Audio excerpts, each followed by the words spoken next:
network first asked me to do a chocolate show, I said, piece of cake.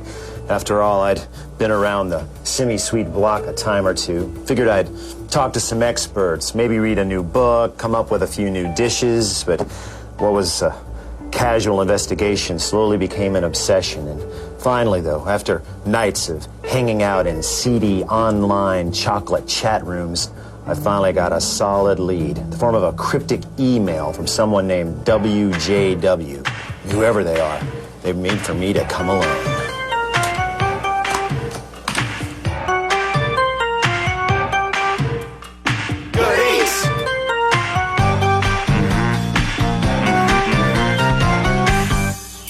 Seems that, like a lot of old stories, the story of chocolate starts with a tree.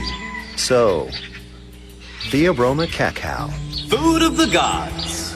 When the stranger finally showed up, he was, well, pretty strange. Huh.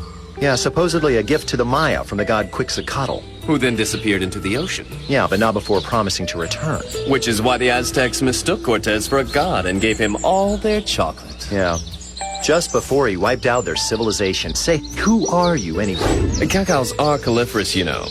The fruit grows straight from the trunk and stays in fruit from the time they're 5 well into their 30s. If, of course, the midge population stays healthy. Midge? Midge who? Little flies, the sole pollinator of the cacao. Go ahead. Take one. The pod looked and felt like a petrified Nerf football. Each pod takes 5 to 6 months to ripen. And it was even uglier on the inside. Sweet, but that ain't chocolate. Animals and early man came for the pulp. Nobody really knows who figured out that the real magic lay in the seeds. I don't know. I'd sure like to see this turn into this. Oh, would you now? Well, then you should meet some friends of mine. Part of the chocolate underground, you might say. San Francisco? I think you'll find their chocolates to be, how shall I say, good eats. Do you... Hey, what the devil? Driven as if by a 67 Mustang convertible, I headed west to Scharfenberger Chocolate and a really big bridge. I got to Scharfenberger Chocolate just in time to catch one of the owners, Robert Steinberg, check on a roasting batch of carefully blended beans from around the world. It was hard to believe the alien pod I held 3 time zones ago had yielded these fragrant jewels. As we watched the vintage German roaster cool beans, Steinberg explained that roasting is where the magic of real chocolate happens. Don't roast far enough, and the chocolate will be bland and two-dimensional. Go too far, and it's toast. Just right is a narrow river of joy that runs between the two. From there, the winnowing machine literally shook the outer shell off the seed, revealing the nib inside.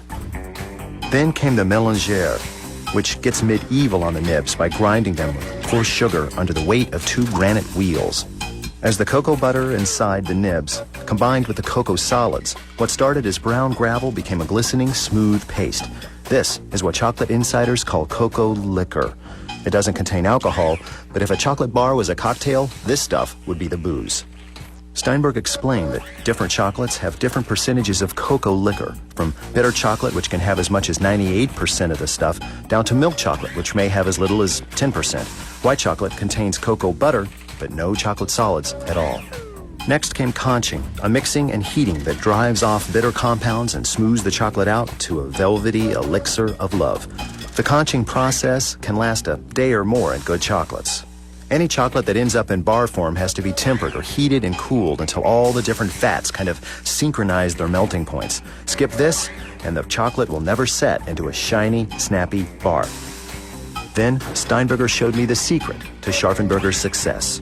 Beans. Lots of beans. But why would he save the beginning for the end? Because this is the most important part of the process. This is where we keep the beans that go into the chocolate. And without the beans, without good beans, you can't make good chocolate. So this is really the secret then, huh?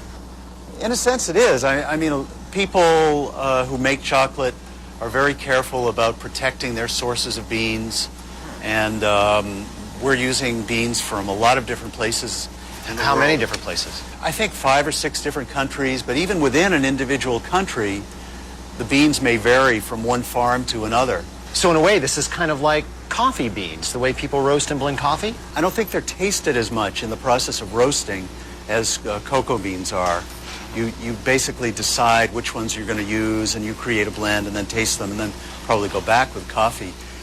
Once we've decided on beans, we then roast by variety, and we check the beans, I would say as many as 5 or 6 or perhaps as many as 10 times in the last few minutes of roasting to determine when they're done, because there really is a moment when they taste kind of flat and then a moment when they're overdone, and in the middle of that is the time when they're done, and they have this incredible sweetness that comes out. So it happens very, very slowly, and then it happens very, very Right. quickly. To me, it's like broiling fish, where, you know, one moment it's way underdone, the next moment it's completely dry and overcooked, and then there's a point in the middle when it tastes good. Speaking of shiny, snappy bars, I'd had about a dozen of them and was feeling a little, well, queasy. So I decided to drop by my doctor's. Chocolate Easter Bunny. Very interesting. Oh, come on, Doc. Give it to me straight. Have I OD'd or not? Well, chocolate contains many things. Apart from the stimulants, caffeine, and theobromine, there is the phenylethylamine, the love hormone. Chocolate eclair. Love hormone? Yeah, combines with dopamine. Strong stuff. And then there is the anandamide. And a condom? Works on the brain like some narcotics. Narcotic, huh? How much of that would I have to eat? About 25 pounds. A chocolate Santa. In a year? No. In about one sitting. Oh, well, I guess my brain checks out then. But, Doc, what about my body? Let's get this in perspective. Cocoa butter contains stearic acids, and stearic acids don't raise your serum cholesterol. It has phenols in it, and phenols are antioxidants. Antioxidants are good for your heart, and they also decrease your risk of cancer. 1 ounce of cocoa has less caffeine than an entire cup of decaf. It doesn't cause acne, it increases energy, so it's not that bad. And who might you be? I'm a nutritionist. Yeah, she shares the office. We carpool. Now, of course, Doc, it could dilate his blood vessels, so he may get some more headaches. Yeah, but it's chic. It looks like a mousse. It looks like a beautiful chocolate mousse. That's it. Why didn't I think of it? I mean, what could be easier? What could be more delicious? Chocolate mousse. Docs, sorry, our time's up for this week. Okay, bye.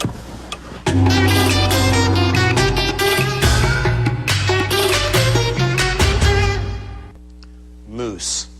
That's French for froth, which is exactly what it is. When it's good, it's light, it's airy, it's melt in your mouth. It only takes a handful of ingredients and 2 techniques, which are the basic knots of the dessert world: whipping cream and melting chocolate. Now, anybody who's tried melting chocolate has probably run into those twin specters, seizing and burning. And when chocolate burns, the cocoa butter literally runs out and the solids kind of coagulate. It's ugly, it's inoperable, and it happens at a very low temperature, as low as 130 degrees. Now, this leads us to law number 1 of chocolate melting: start small. Now that there are quality chocolate chips on the market, they're a great place to start. They are little, they're uniformly shaped, and we're going to use about 12 ounces of them for our mousse, which leads us to the second law: go slow. I like to use a simple double boiler. It's just a stainless steel bowl over simmering water. Now, there are cooks out there who swear by the microwave or the oven. Now, I don't know about you, but I can't stir chocolate from inside a microwave. And stir you must. It's the only way to evenly distribute the heat.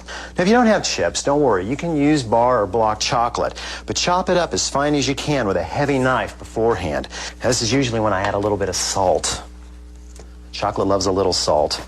Now, this may be a great method, but it does lead us to the danger of breaking rule number 3, which is don't get it wet.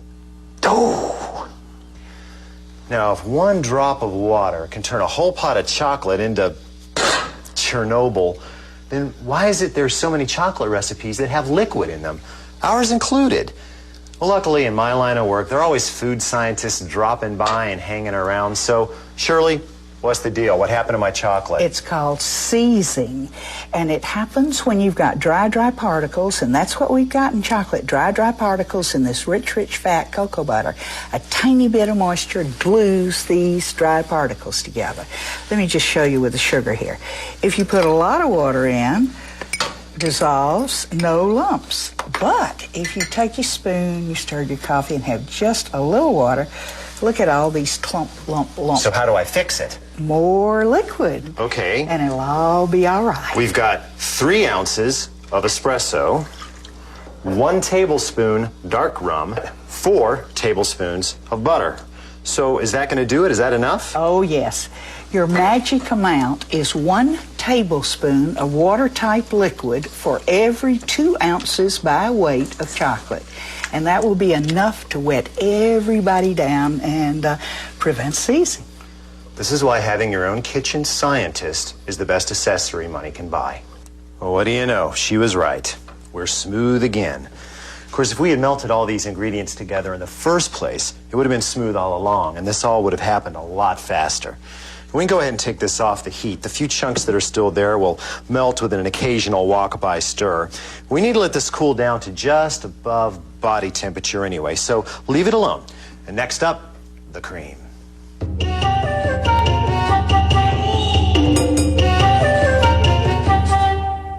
Now, a good mousse rule of thumb is to use the same amount of whipping cream as chocolate. And since a pint's a pound the world around, that means 12 ounces, or a cup and a half.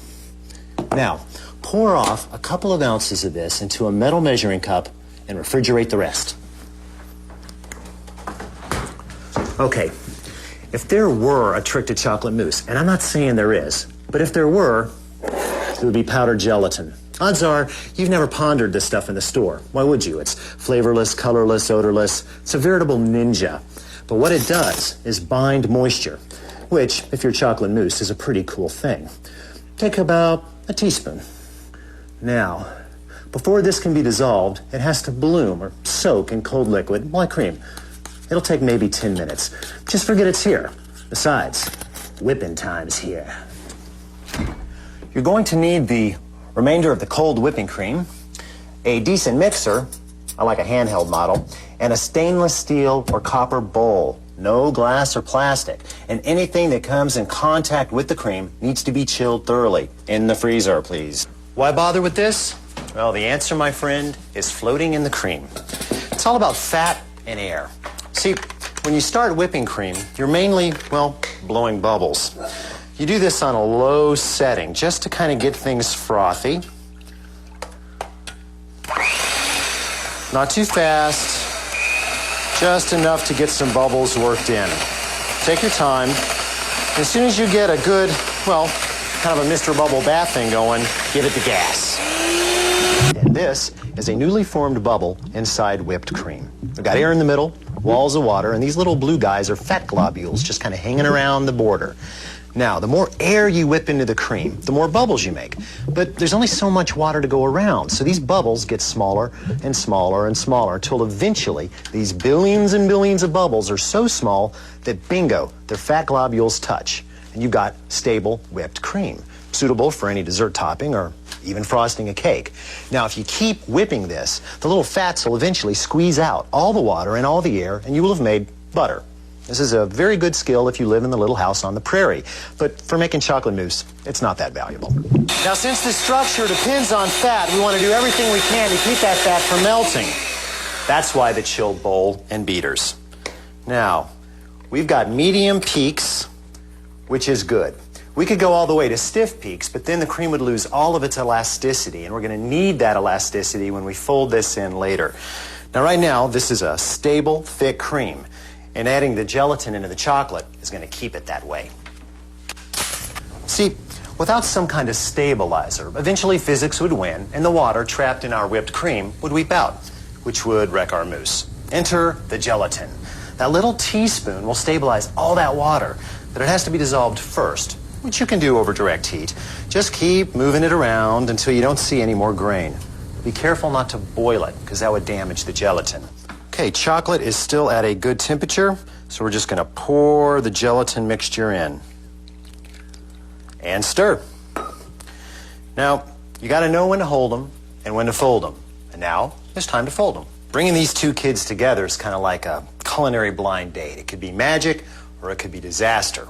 Why? Well, we've got light, fluffy, airy on this side, dark, dense, sticky on this side. So, before we bring them together in culinary matrimony, we're going to lighten up the chocolate mixture with a little bit of the cream, just so that they're more alike in texture. So we're going to add about a quarter of the cream and just stir it into the chocolate, just to lighten it a little bit. Now, we're going to fold in half of the whipped cream. Just split it down the middle and fold it in. Now here's the trick. We're not going to stir, we're going to fold. With the spatula down, up, and over. It's just turning over the mixture, literally. Cut into the middle and over. I'm not really worried about getting it fully integrated right now. The best mousses I've ever had have had little streaks of cream in them, little streaks of chocolate.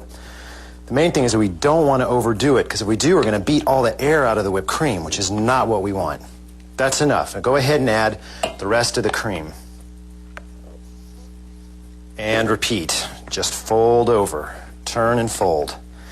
This is, by the way, the exact same procedure you would use for building a souffle omelet, or, any of about 50 meringue desserts that have this same procedure. So if you can get this one down, it's a really, really great technique to have, a basic. And we're almost there. The overall color's good. It's still light and fluffy. And like I said, I don't care if I've got a few flecks of white. We're there. Now, if you're anything like me, you let this whole thing set for maybe an hour, and then you'd eat it. Or you could shun the binge and spoon it into martini glasses. Admittedly, a better single serving. Now just put these into the refrigerator for about an hour until the mousse sets. Then take them out, put some plastic wrap over them, and refrigerate them again. The plastic wrap will make sure that the fat in the chocolate doesn't pick up any funny flavors like, say, garlic or fish. Then again, you could just eat it all.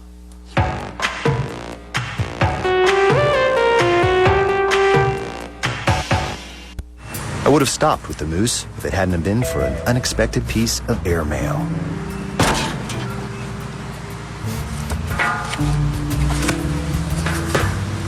Hey, what is this? Some kind of golden ticket?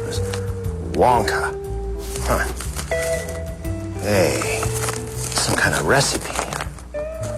Wait a minute. The guy at the Botanical Gardens. You don't think? Sure enough. William Jefferson Wonka. I better get cooking. I rushed to the kitchen to assemble the mysterious recipe. After preheating the oven to 375, I set up a double boiler and melted 8 ounces of chocolate and 1 stick of butter. Since it's about 18% water, the butter would provide enough liquid to keep the chocolate from seizing. To round out the flavor, I added a teaspoon of vanilla extract. What the heck? Wonka would never know.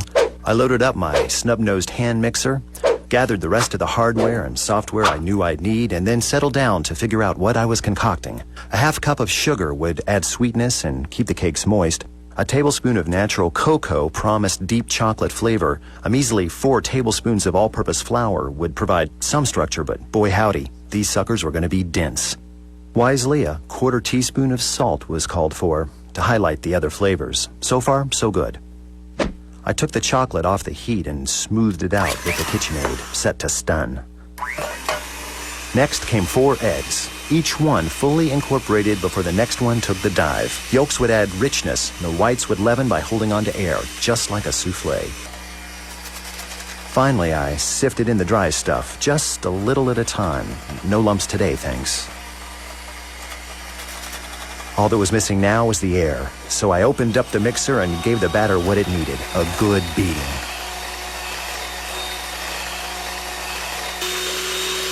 Five minutes later, it was right where I wanted it, light, creamy, and thick. I let the batter chill and turned my attention to the muffin tin.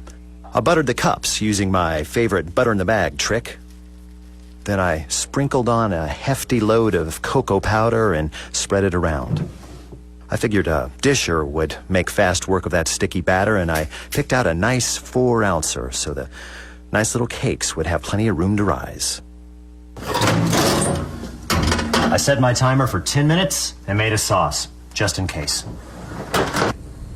Nothing fancy, just a cup of vanilla ice cream melted over low heat and a teaspoon of instant espresso powder. Cheap trick, but it works every time.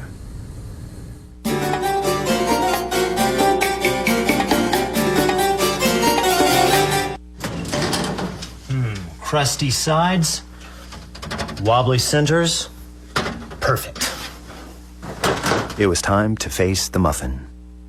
The crust soon yielded to my spoon's advances, revealing a soft, oozing lava flow of love inside. Had I finally found what I was looking for? I was home, and I didn't have to share with anybody.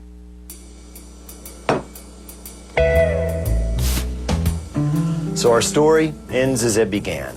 Man alone with his chocolate. I never saw that Wonka fella again, but I was thankful for what he'd given me. A easy, top-notch chocolate fix out of the oven in a quarter hour. I close with wise words from Lucy Van Pelt of Peanuts fame. All you really need is love, but a little chocolate now and then doesn't hurt.